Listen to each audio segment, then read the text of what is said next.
I kind of saw that as an opportunity, like, oh, what's this competition stuff? I had no idea what it took to run a program. I had no idea what it took to build a car at that caliber. So my first ever car was a FC. Okay, RX-7? RX-7 Nice. FC. In the end of the day, it's something that like I've always wanted to do since I was a kid. Yeah. It's never left my heart and told me, well, you have to build this type of car. I read the rule book and started sourcing out all the parts I needed. And I was like, oh my gosh, this is like 10 grand worth of stuff. On my first comp, just to pass tech was the first win. Just to build a caliber of car. Behind that smoke, it's uncomfortable because you can't see through the white smoke. Don't go after the money. Go after the experience. Go after those personal connections that you build with people. I got the attention of TJ Hunt. Shout out to TJ. He hit me up, man. And yeah, man, I gave him the secret sauce. If you can control it, it's your best friend. If you can't control it, you're gonna blow stuff up.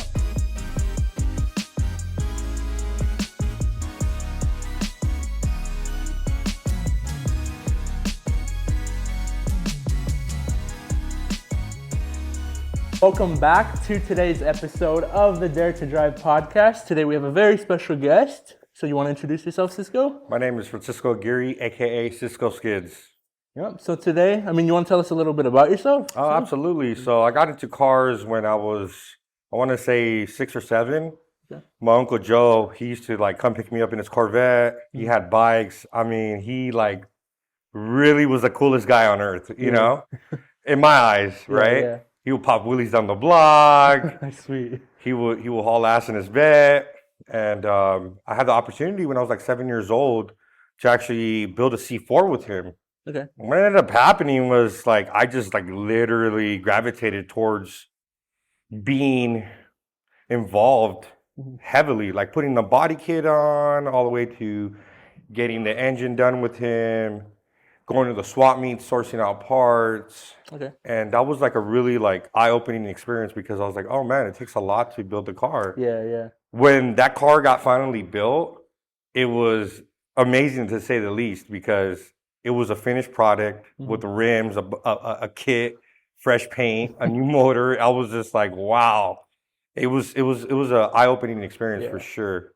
That's kind of when I pivoted to starting getting more involved in the car culture. Okay. And then obviously, fast forward like 3 years, I got the opportunity to see Initial D. Okay. Yeah. You remember Initial D? Yeah, Takumi Fujiwara, like just kill it in the whole story behind that anime. And I just like really like, I don't know. I didn't know what drifting was. I didn't know like anything really about what was going on in Japan at that time. And it kind of like, it kind of blew up, you know? It kind of blew up. Do you remember Initial D? Me personally, I didn't get too much into it. I've always heard of it, but like me, anime, not too much. Okay. But it was always there, you know? Like I always heard people talking about it, all that type of stuff right there. Yeah, absolutely. It was like, yeah, because, that's actually on the tailgate, which is Japanese for mountain pass. Yeah. So when I started getting deep into it, then I figured out that there was like an actual, like, arcade game. Yeah. Unbeknownst to me, I would go get dropped off. My mom would drop me off. Yeah. And I would kick everybody's butt on Initial D. Nice. Well, guess what, dude? That's a sim. Pretty much. Yeah. So I was like, I was really, really blown away when RSR Drift Festival came, which was one of the first, I want to say, drift events in the United States. Okay. And this was back when I was like 12. I was gracious enough to like meet my mentor at that time. Then when D1 came about, D1 Grand Prix, I met my mentor again. Shout out to Ernie Fixmer.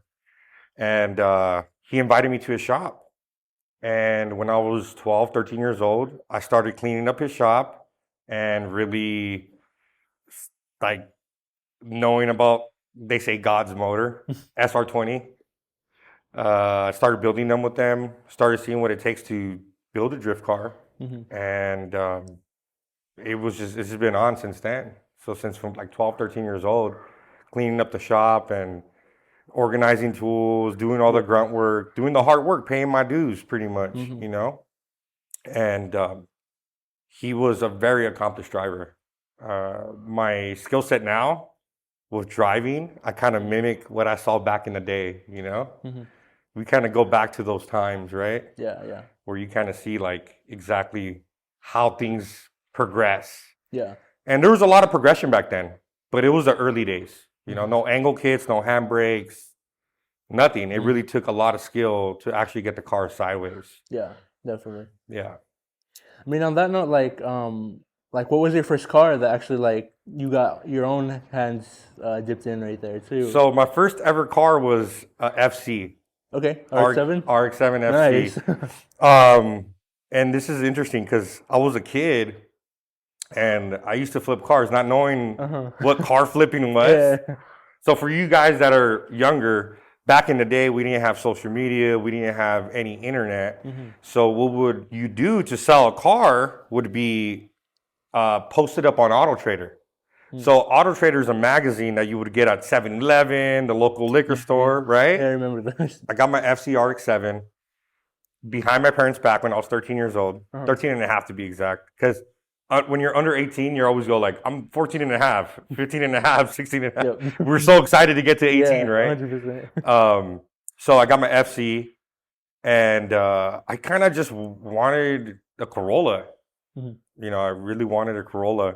And what ended up happening was I was like, you know what? I'm going to sell it. And so I had Auto Trader come through. They took a picture of the car and they posted it up. And I sold the car, not even on Auto Trader. I sold it to my sister's friend. Really? Yeah, I just sold it to my sister's friend. Got a 240SX. Back then, they were like $400. Like straight up $400, $500. Yep. Kept on keeping it a secret from my parents, right?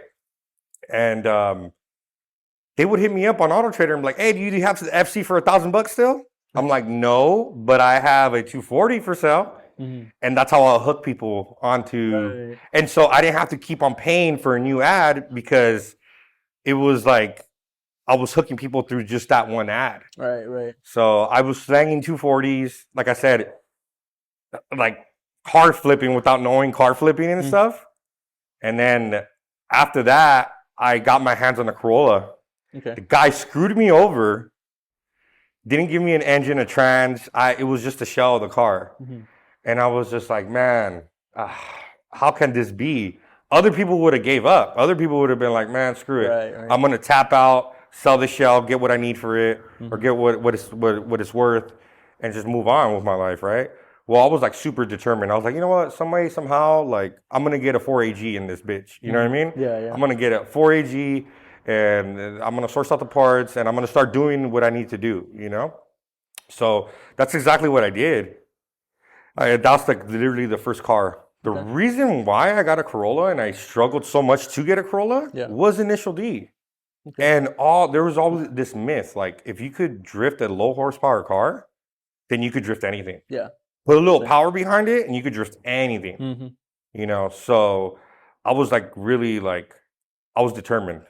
Not only to be the best driver, but to build a really, really good car, you know? Okay. I respect that. I mean, as for drifting, I know you do like competitive drifting. Absolutely. And everything like that. Yeah. What was the moment that you knew that you wanted to do that? Like, I know you mentioned Initial D, and when did you start doing that too? Like the first time. So this is like kind of crazy. I didn't start driving until 4 years ago, man. Okay. I'm 34, so 29, I started actually driving and taking it serious, right? I was into cars. I got the Corolla. Then obviously life happens. Yeah. You go into girls, high school, you're doing your thing, kicking it with homies and kind of just living life, right? Yeah.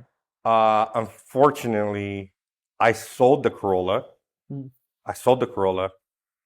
And that moment in my life was really melancholy, I want to say the least. Okay. Yeah.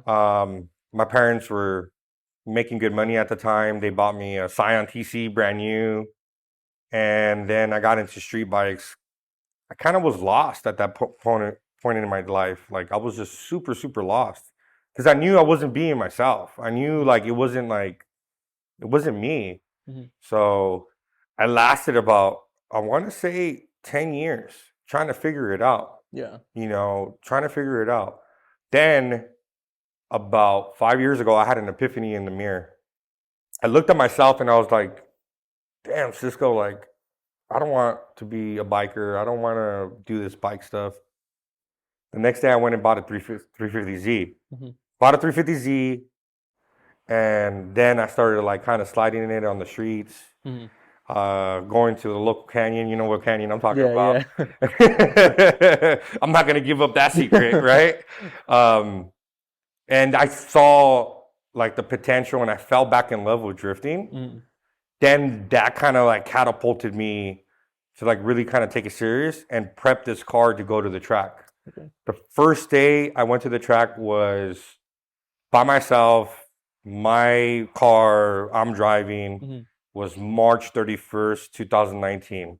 Okay. Fortunately, that was the same day my boy Nipsey Hussle got gunned down. It was a very surreal day. And my partner at the time that I was with, she really said like, man, you don't spin out. You don't like, you're not spinning out. You have mad car control.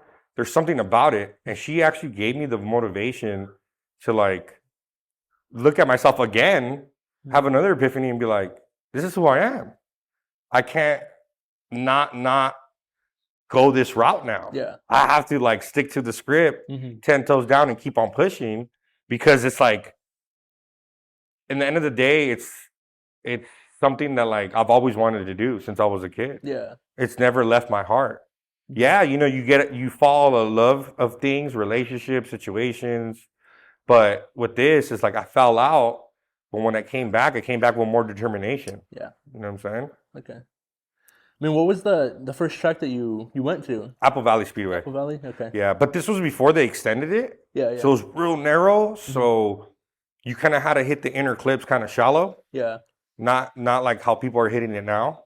Because Alvin, shout out to Calvin, the owner of AVS, he put a lot of work into that track. Yeah.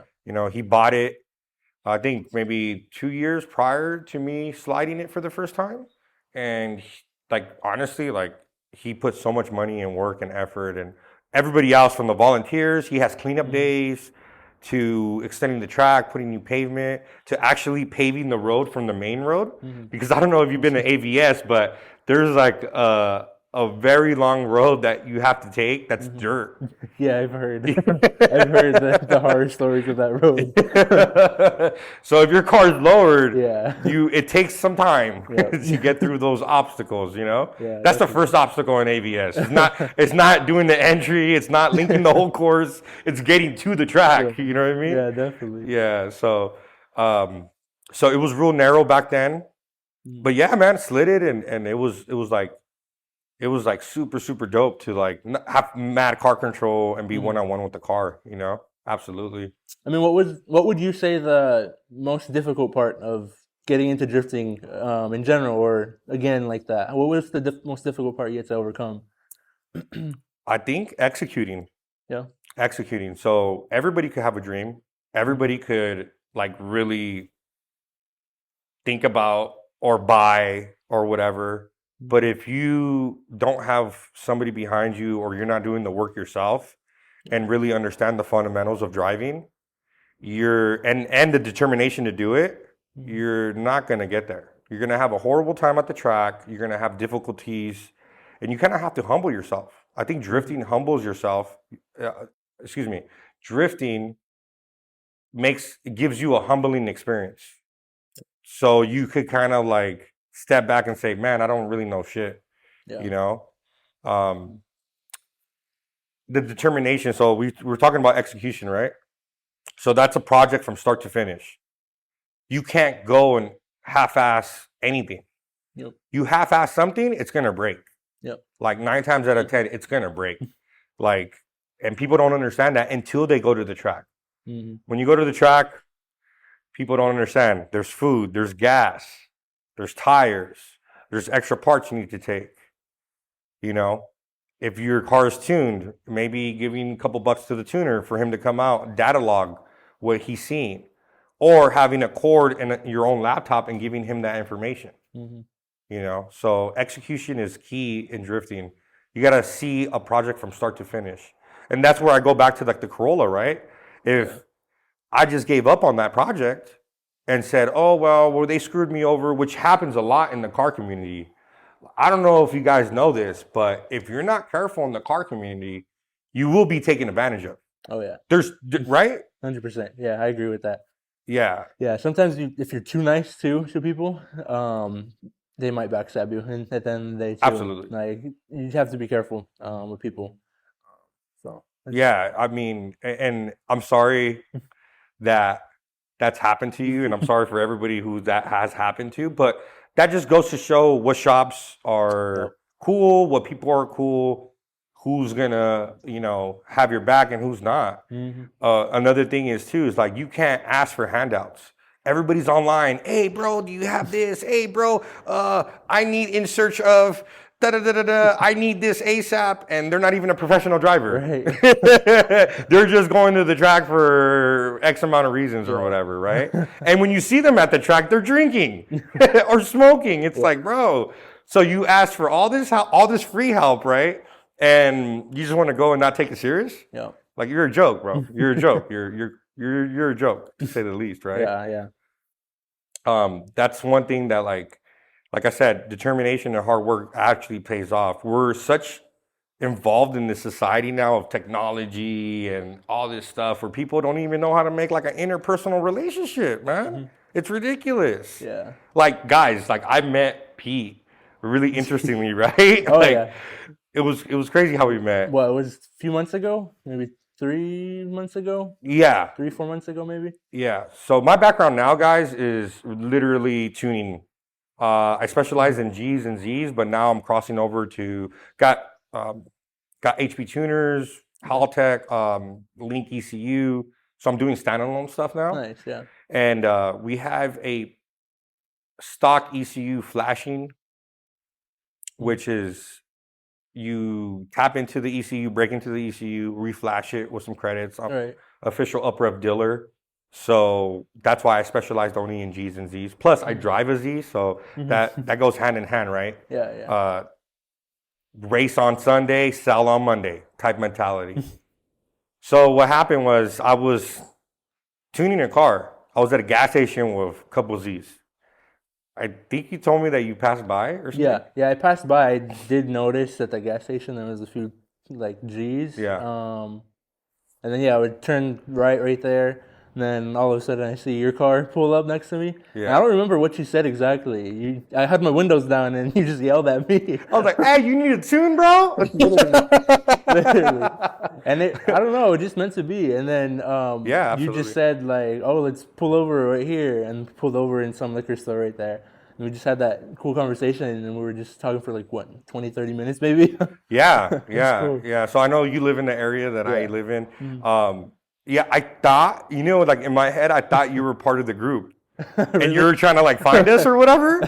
And I was like, hey, bro, what's up? What's up, my boy? And then you're like, what? Like, what's this tatted up dude trying to get at me for? Literally. I didn't do anything. I didn't type thing. No, but I was like, no, you need a tune or what? And we pulled over. And then we started having a crazy conversation. And then that's when I was like, oh, man, you're in the car community too? And one thing too, like your G's not clapped. So I appreciate that. Yeah, and like how like the G's are like the new age 240. Pretty much. They're everywhere. Yeah. They're everywhere. They're in junkyards. It's I mean it's crazy 100%. To see like the generation kind of gravitate towards that platform. And you had a clean car, and I was like, oh man, this guy really takes pride. Yeah. There's not even dust on it. So yeah, that's how we met, and it's crazy. Now we're here. Yeah, now we're here, and thank you so much for having me on. I mean, this is amazing. But continuing our conversation, from there, at that moment in time, I wasn't driving. I was concentrated on tuning. I was concentrated on my family, my personal struggles. I was really trying to find what it is that. Trying to find that spark again, right? Yeah. And one thing that I want to tell people is that God's not going to bless you if you have all this other stuff, loose ends.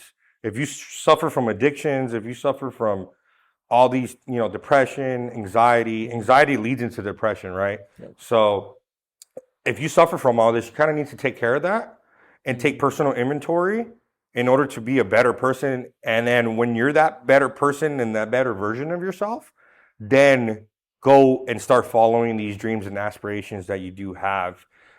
Some people think that they could just follow their dreams and everything else is going to fall into place. No, man. You have to be okay with yourself first. You have to be 100% good with yourself. And unfortunately, addiction and pleasure seeking has plagued my life. We talk about those 10 years that I was lost, right? And I was into bikes and everything, et cetera, right? I can't express to you how ugly that felt. And when I came back into the car community, I still had all my connections. I've always been a good dude. And when I started driving, really, it started making sense. And going back to your question, like how to, because I compete, right, at a high level. Going back to your question, it's like, once I linked up the whole track, once I started going to Willow Springs, once I started going to Adams and traveling, going to Vegas, going to Arizona, I started tandeming with people, and it became boring again to me. So I kind of saw that as an opportunity, like, oh, what's this competition stuff? And I had no idea what it took to run a program. I had no idea what it took to build a car at that caliber. Oh yeah, I found out real quick.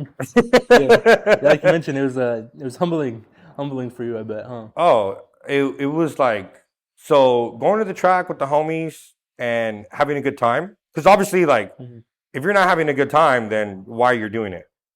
Why are you doing it? When I went to my first competition, it was Drift League, and wasn't licensed. I talked to the organizers, and I told them exactly what car I'm going to build. They gave me the rule book and told me, well, you have to build this type of car. I read the rule book and started sourcing out all the parts I needed.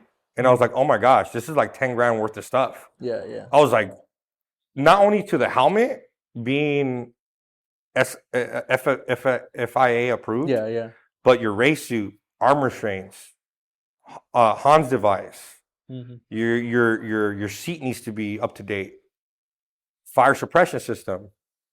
If you have a fuel cell in the back, you need to have a firewall. Like intrusion bars on a roll cage. You have an 8-point roll cage. That's those safety measures are in place because stuff has happened on the track. Yep. Taka went into the wall. The front wheel came into the firewall essentially and broke his leg. That's why in drifting it's required to have anti-intrusion bars, and that's literally where the front of the cage meets the firewall. Okay. And it's kind of like just two pieces of tubing, and it meets to the firewall, which is very difficult to weld. Right. I'm an experienced welder and fabricator, and it's like super experienced. I needed to ask for help for that one because I'm a big guy, and I was like, and then with the foot pedal of the TIG, and it was crazy.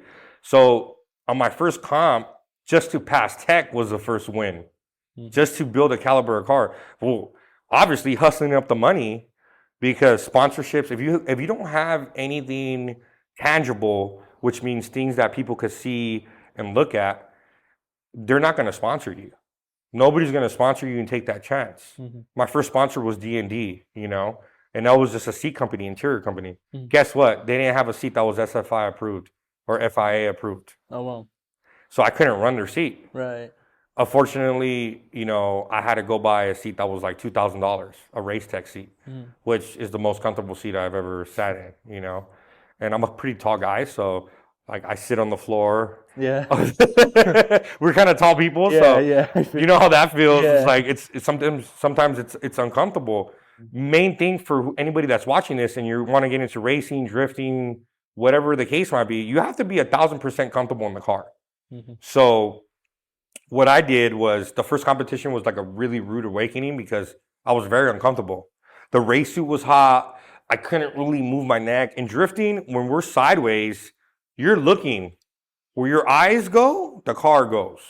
So when I'm looking and I'm counter steering, right, I'm looking at different reference markers on the track. Right. So when you're turning your head and you have a Hans device on the back of your helmet holding you from doing that, takes a lot of neck strength. So that's when you see professional drivers doing all those neck exercises, F1 drivers especially, because those G-forces, and it's just a different experience. I also started doing sauna training after the first competition to get comfortable in the car with being sweaty, being uncomfortable. Like I took it very serious. Yeah. Because I spent thousands and thousands and thousands of dollars. And if you don't take it serious, guess what, bro? You're wasting your time, you're wasting your money, you're wasting your effort. Yep. Like I just told you. There's some people out there too that don't recognize that they're not good drivers and think they can throw money at the situation by getting the best crew chief, getting the best this, getting the best that. Nah, man. That's not even the recipe either. The crazy part is that there's a lot of different factors that comes into competitive drifting. Not only do you have to have the money and the support from different people and sponsorships, but you need to have, like I said, going back to the determination and willpower and execution. You need to have all those different things in order to have a successful program, to have a result-driven program. You want to show up to the track and know that you're gonna do great. You don't show up to the track to get second place or to qualify. You show up to the track to win. Yeah. So that's my mentality always. And I run a tight ship with my program. We've gotten to the point where crew chief, the guys who change the tires and that are the mechanics on my team, all the way to my spotter, it didn't happen overnight. That's what people don't understand. It doesn't happen overnight. And when you are in this society now where we're like, everything's instant gratification and you want things now, things could be shipped to your doorstep the next day, or, go on DoorDash and order some food and it's right there, right? Pretty much. You kind of lose track of putting the hard work in. To any kid, watching this, don't go after the money. Go after the experience. Go after those personal connections that you build with people. Just like I met Pete on the street and built this interpersonal relationship with him. I mean, take it how you want, but that's how things happen on the back end of things. Yep. You don't go out to the track and just kill it. You have to do a lot of work on the back end of things. You know what I mean? Definitely.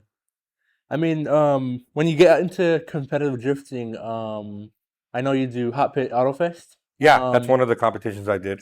I mean, for your first, what was your first competitive actual event that you did?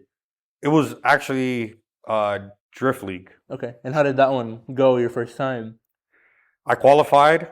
Okay. In the middle of the pack, and actually made it to the top 16. Really? Yeah. Okay, nice. I've been very blessed. Every time I take out the car and we compete, we always make it to the show.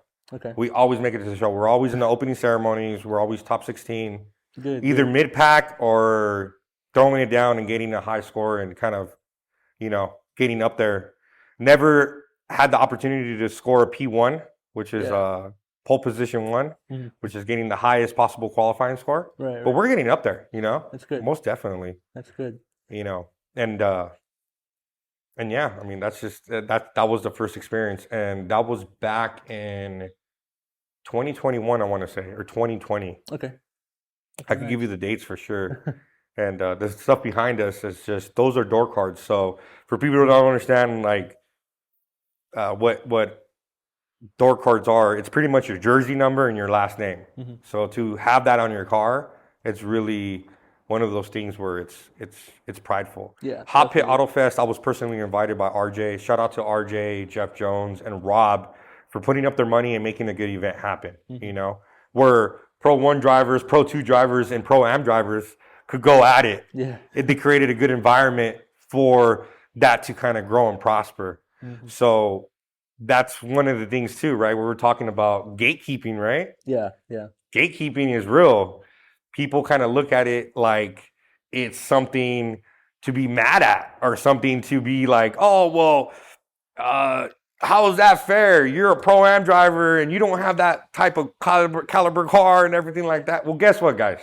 I drive this 370 like a Corolla.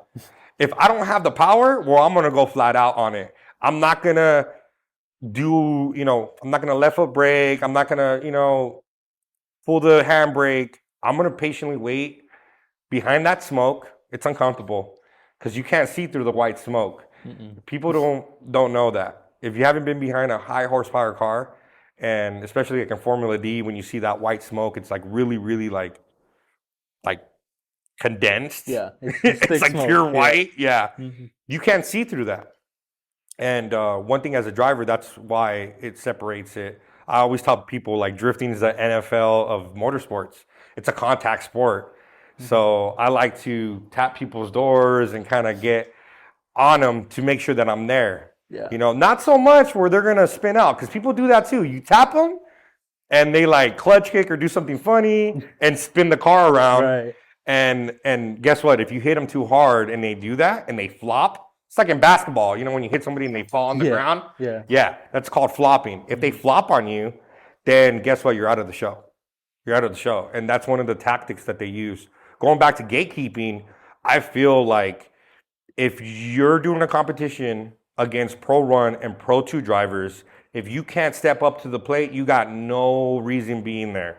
Go back to grassroots events, go back to grassroots drifting or competitions that I held, because guess what? If you're going to be at that show, at that track with those caliber of drivers, you have to step up to the plate. Yep. Not only having the confidence, but the car and the crew. Mm-hmm. And if you don't got the horsepower like I did, figure out a way. What I did was I hooked up a progressive controller to this and controlled a nitrous system. So nitrous is like what you see in the movies. You press a button, you're like, right? Yeah. A progressive controller pulsates the nitrous, so there's a linear climb in power. So it's like a turbocharger spooling up, or it's like a supercharger in a sense. If you can control it, it's your best friend. If you can't control it, you're going to blow stuff up. So that's what I did. When I did that, it got a lot of people's attention, man. People are like, how is this guy on a VHR, right? I still had stock intakes, right? Yeah. Everything looks stock underneath the hood except, the nitrous lines. Mm-hmm. And people were like, how is this guy competing at a high level against all these dudes and has like 300-400 horsepower against 700 horsepower V8s? Right. And I got the attention of TJ Hunt. Shout out to TJ. He hit me up, man. And yeah, man, I gave him the secret sauce. Unfortunately, my car was plagued with TPS problems, which is the throttle bodies. Okay, yeah. The car caught on fire. Oh. Yeah, the car caught on fire. This is the backstory on it. We were testing it. It didn't catch on fire on the competition or anything like that. We were testing it. One of the people on my team, he's no longer with us, left the battery loose. Not only the terminals, but didn't make sure that the battery was secured down. When I was testing the car obviously when it's drifting, there's G-forces exerted, right? 100%. So the battery moved in a way that arced on the stainless steel braided return line on the nitrous system, because I'll run a wet system, which means it's nitrous and E85 mixed together. Okay. It arced on the E85 line, bro. Oh, no. And when it arced on the E85 line, it just, boom. I'm so grateful that I have a fire suppression system and a fire extinguisher. My boy, it was just me and my boy. And Chris got, as soon as he's like, fire, because in motorsports, as soon as you see fire, you just call out fire. I pulled the fire suppression system. It did kind of suppress the flames, right? Of course, I would hope so. I hope so, right? Because it's called a fire suppression system, right? But I handed him the fire extinguisher, and I was trying to take out the pin for him. And at that moment, like, everything's happening so fast, and people don't understand. That's why we practice getting out of the car and doing all these safety procedures, because when an emergency happens, it's hard to pull that pin. If you've never been in that position, you're not going to know. But if what I'm telling you, hopefully it never happens to you, but I couldn't even pull the pin out. And finally, I gave it to him. He yanked it out, and we put out the fire.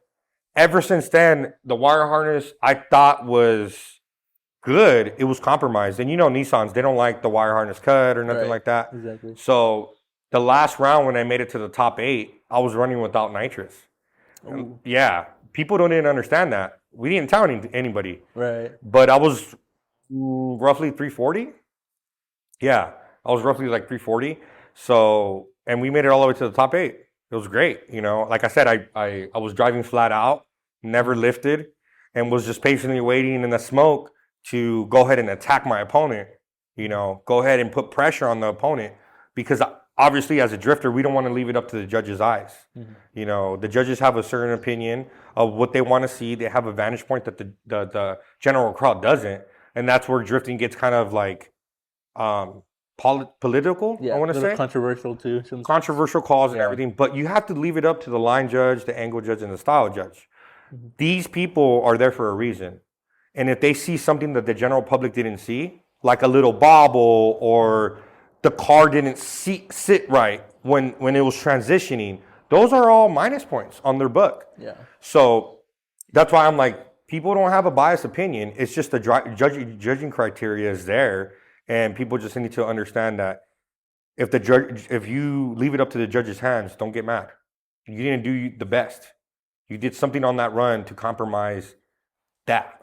TJ hits me up. He's like, "What's up, dude?" Class act dude, right? Super humble. I've seen him at the track. We chopped it up. Yeah. Shout out to his team. And he's like, "Man, what do you think? Should I bring out my what car should I bring out?" And I was like, "Dude, bring out your 370, bro. Bring out your 370. You need this parts." The guy hits up his boy, gets all the parts. I believe Sideways Sean, Spectre, shout out to Spectre. They installed all the parts, and Sideways Sean actually put the same system. So all three of us, really, yeah, we all got the secret sauce, right? Yeah. Sean was graciously enough. He blessed me with the wrap, and when we went back out, that day was amazing because we all made it into the show. All three of us, me, Sean, and TJ, we were all top 16. Nice. And that day I believe TJ got second place. And it just solidified. Like, I was right the whole time. Yeah. With the good driver behind the wheel, because TJ doesn't get the credit that he deserves with his driving ability. Mm-hmm. The people on the internet always has an opinion, the trolls, the haters. The guy's a really good guy. He's a guy just like us, man. Yeah. 100%. Ain't no different. Mm-hmm. The only difference is he has 1 million followers, right? Pretty much. and has a YouTube following, but the guy's a hard worker. Going back to execution, the guy executes. Nobody knows he's on the plane editing and he's tired and wants to go to sleep. That guy is determined. Yep. And I know that he's going to get to the places that he deserves because of that hard work and dedication. Mm-hmm. That's just one example in this motorsports industry of what hard work and dedication really takes. It takes somebody with that. Yeah, it's not going to happen overnight, but when it does happen, people are going to hate. That just comes with the territory, bro. Yep. So me and him became really good friends. And I went and helped him out with Drift League 2. And yeah, he podiumed that time too. And it just goes to show you have a good, reliable car. You have a good driver behind the wheel and a good team behind you. You could go far, especially in drifting. There's a lot of things that have to happen on the back end of things to actually materialize. Yeah, 100%. To get to the podium, right? Mm-hmm. I mean, as for you yourself, and finding your team and like managing that team, how did you come about that, and how do you manage that too? Once again, I messed up. I thought throwing money at the situation. That's why I'm not knocking anybody who throws money at a situation, because money does fix things. Money could be good and evil, right? Yeah, it's a double-edged sword. I tried to throw money at somebody, a crew chief, which is no longer with us for obvious reasons, right? I tried to throw money at the situation thinking that he was going to bring the X factor, when this whole time the X factor has been me, right? It didn't work out. It didn't work out. He was with us for, I want to say, about a year. And everything that has happened within that year of him being part of the program, pit crew guys were in and out. I didn't really find it. It's something that is kind of like a trial and error. Right. You don't get the all-star team off top. You don't recruit people and get put on the team and think you're going to go kill it. So it was just like a really trial and error process. And that's where patience comes in. And just knowing that if it doesn't work out, then I have to be the boss and say, you know what, bro, it's not working out. Thank you for all your hard work and dedication. But unfortunately, this is going to be the last time. Mm-hmm. And it's hard to have that conversation with people, especially when you like them, especially when they have families, especially when, you know, they put their heart and soul into your program. But me as a privateer, it's you have to take control of the situation. Mm-hmm. Because if you don't take control of the situation, then you're not going to succeed. You're going to allow other people's opinions dictate how your program goes. And to quote the late Steve Jobs, he always said, don't be trapped by dogma. Dogma is the results of other people's thinking. You have to know 100% where you're going. You have to know 100% what you're into and what your driving style is and what you're good at. Going back to my car, I had a V8, you know, shout out to Sean. He hooked me up with CBM. We have a fully built CBM engine, which is a 5.3 with low compression, ready to boost. But me and my mentor sat down. We had a very interesting conversation.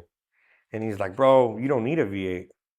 You've done it this whole time without it. Yeah. Why go cookie cutter? He calls it cookie cutter, and I could agree, you know? Yeah. Because people think that, like, throwing a V8 is going to solve a lot of problems. It doesn't solve it.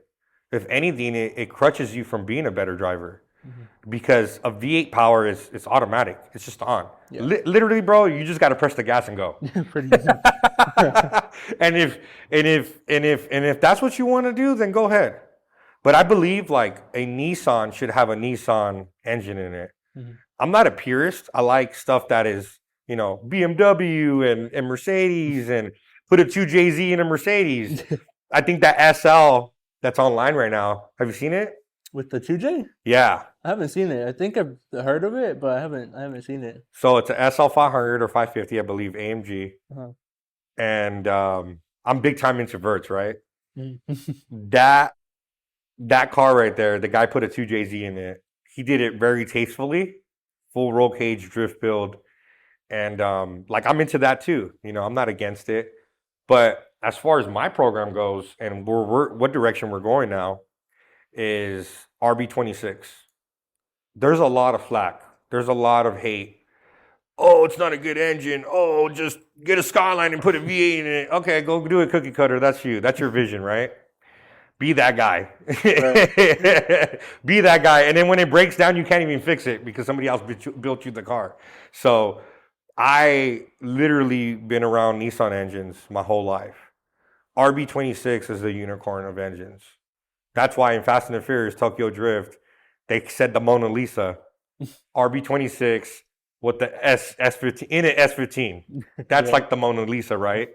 So I sat back down and that engine never got R&D to get put in my car for a reason. Took 2023 off when we were speaking about this. Took 2023 off to deal with devices, to deal with all the personal stuff I was dealing with. Because I know when I go back to the track, it's going to be I'm going to be a different driver. I'm going to be a different person. I'm going to have a different attitude about things. Yeah. I'm not going to do it for anybody but myself. And that's the reason why I'm putting an RB26 is because I'm doing it for me, myself. I have a lot of support in the industry with that platform. Shout out to Original Auto. Original Auto really stepped up to the plate with Pablo and Adam and Chewy. Great shop, great guys. And they have the secret sauce. They know what they're doing. They know exactly what it takes to build a 2,000, 3,000 horsepower RB, you know, and people like that, like I know a lot about RBs too now. Mm-hmm. When we started talking, I really realized, I'm like, wow, if we could put a drag car engine in this car, it's not going to blow up.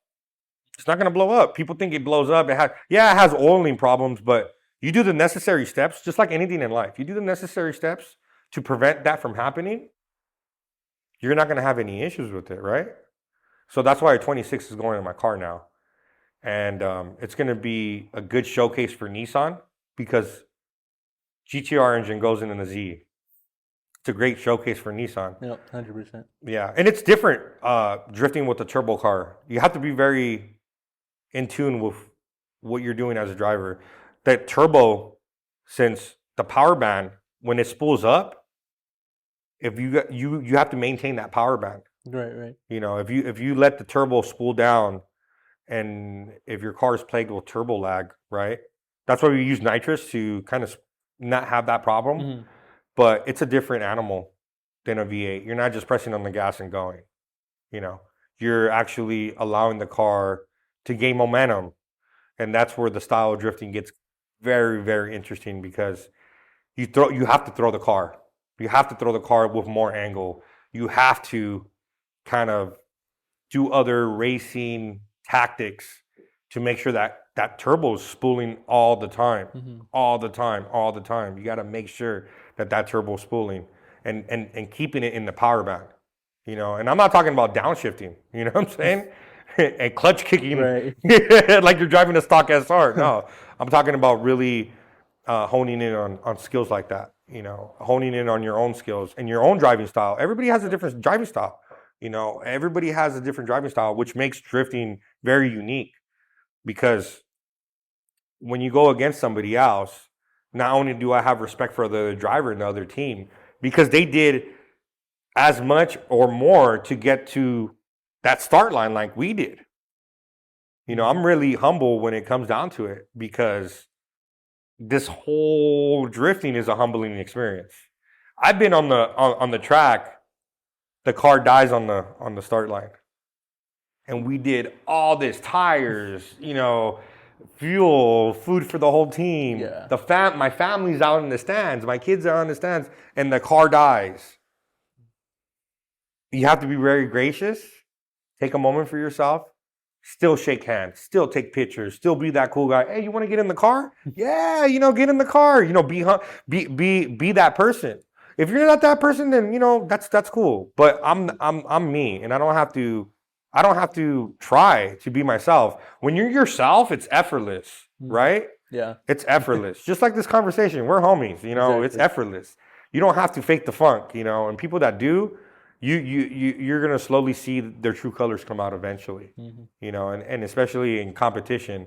Like you see the teams trying to protest, and there's a lot of politics, just like with anything else. There's a lot of politics, but it's really heartbreaking when the car breaks down. You know what I mean? It doesn't go your way. Yeah. You know, that's when you have to just like take a deep breath, pray, and then go back out and shake those hands. And, 100%. You know, you'll figure it out when you get back to the shop. Yeah. We have something too that I started up early on when we started drifting competitively. We started having debriefing sessions. So just like in F1, they have after the race, everybody has a meeting, everybody comes together, mm-hmm. What went right, what went wrong, and inputs. I even have my mentor on the phone. You know, he has a job that's really demanding. So to get him on the phone is sometimes hard. And when he takes time out of his life to be part of that meeting on a conference call is amazing because he's been a D1 driver, FD driver, like he's done it all. And he's very accomplished. So to have his input and to have him part of the team too, all these years later, it's just a blessing. It's such a blessing. And I thank God that he's part of our team because without that input and professionalism that he brings to the table, like we wouldn't really have the direction of what the end goal is. And there's a container. I know you've seen the container on this property. Yeah. The reason why I have a container on this property is because the end goal is to ship this car internationally and go and compete on the world stage. Not just in the United States, but on a world stage. Yeah. You know, shout out to Drift Masters, man. Do you know about Drift Masters? I've seen them. I want to make a trip out there to go check it out. Man, let's link that up. I'm more than happy to go out with you guys, man. Definitely. You know, I saw Connor Shanahan win the championship in Poland. If you guys don't know, these guys pave a soccer stadium in Poland. It's nuts, right? Yeah, like if you have time to look it up, watch videos of it. It's wild, and especially how narrow the track is there. Yeah, it looks wild. That inner clip, when they transition out of outer zone 1, people are ripping off the front wheel. If you misjudge that or get lost in the smoke, it's bad news. It's bad news. And then too, like the announcers, they have like this vibe, right? First of all, they're drifting fans, right? Yeah, they're drifting fans. They know technical analysis, and they're really fun to hear. So it's kind of like listening to like a European soccer game in a sense, right? Yeah, it is. I don't know. I love it. Yeah, I love it. So Drift Masters really made it where like it's not just drifting. It's a competition on the world stage. There's about like what, 25 countries, I believe? I believe something like that. 25, 30 countries that participate. And it's all over Europe. It's in different countries. And man, the last round is Poland. And I believe now they extended it, so there's going to be 100 people packed into that stadium. Really? Yeah. I think it's sold out already too. Oh, wow. Yeah, it's sold out already. So I'm like super excited for this 2024 season coming up. And to see the Shanahans do so much in so little time, I have so much respect, man. Yeah. Because I know what it takes. You know, I know what it takes. But yeah, the container's on this property for a reason. That's a seaworthy container. And the end goal is to drift on the world stage and really showcase and represent Mexico and the United States. So I'm a dual citizen. I was born here. My both parents are from Mexico. I'm a dual citizen, first generation. And I don't know, are you first generation, brother? Not me. Okay. I mean, my dad's from Mexico. My mom was born here. Oh, so you're half. Yeah, I guess you can call me half. Yeah, you're half. So, correct me if I'm wrong, but being first generation is kind of weird, right?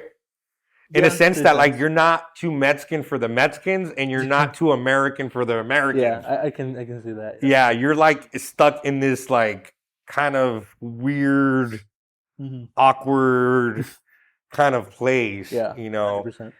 100%. And so yeah, I became a dual citizen. Both my parents are born in Mexico, and my mom came from Tijuana, and my dad came from Gomez Palacio, Durango. Okay. So their stories of coming over here was, needless to say, one of hard work and dedication, to say the least. Their families really made it happen, and they decided to land in Southern California. And oddly enough, my parents met at a club. My dad actually stepped on my mom's foot at the club. And then like an hour passed by, and then that's when he was like, "Hey, I apologize for stepping on your foot. Can I take you out to dance?" And my mom said yes. And then that's how they that's their story, which is kind of cool story, right? They always tell us. And they're like two little lovebirds still in love. It's amazing. That's good. Yeah, they've really given me an example of a marriage and what a good household, should be built. It's not found, right? Just like a car. And we were talking earlier, like it's built, not found or bought. Yeah. Exactly. That's the greatest things in life happen like that. Just like a relationship. Relationships are not found. They're built over time. They're built over situations. And so much so as a relationship is compromised, so is the drifting. I have to compromise not having a cool shirt, which is a shirt that goes underneath your race suit to keep you cool. Because I didn't want the weight in the car. I didn't want that system in my car because of weight and other factors. So guess what I did? I compromised and I got my butt to the sauna. Started doing sauna training to be comfortable in the race suit, being sweaty, hot, uncomfortable, being in that type of environment. So just like I tell people all the time, like this car stuff, and especially if you're young right now and getting into cars, like it's applicable to life. It's very applicable to life. Because if you got the determination and heart and willpower to build a car, right? To build a car and to see it through from start to finish, executing, right? Like you said, executing. If you apply that to a relationship, if you apply that to a business, if you apply that to school, how are you not going to be successful, right? Like, how is that? It cannot not happen at that point. Yeah. There's no way. There's no way. So I really like, and even if you're not into cars, right? Anything that you do, I find it interesting to see like human behavior and how people get lost, like I did, right? How I did or whatever. But if you're not a talented driver, that doesn't mean that you can't pick up a camera like you did and be talented in other ways. The quicker that you find what you're good at, the quicker that you could start like honing in on your craft.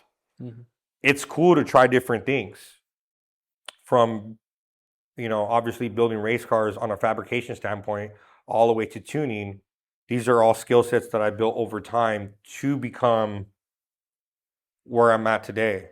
So I know all these different systems. I could build a car from start to finish and see it through. That's what I do for clients now. And when you apply these factors into your personal life, like I did in 2023, I had to take a step back and apply the car stuff to my personal life. Love myself a little bit more, not be afraid to say, you know what, I'm not in a good mental space. A lot of people can't reflect back on that. Yeah. And the car stuff is very applicable to my life. If it's cameras, then let it be cameras. If it's DJing, let it be DJing. I mean, it's just, right? Yeah, I agree. It's just finding your passion at the end of the day, too. Absolutely. Finding the passion, taking that leap of faith, doing it. That's the first steps right there, too. What's up, everybody? It's your host, Pete. I just want to thank you all for listening to today's episode with Cisco. Make sure you all check him out on Instagram and TikTok, which will be Cisco_Skids. Again, thank you all for listening. This was part 1. Part 2 will be posted next Friday, so make sure you stay tuned for that. And yeah, hope you all have a great rest of your day, night, and most of all, dare to drive.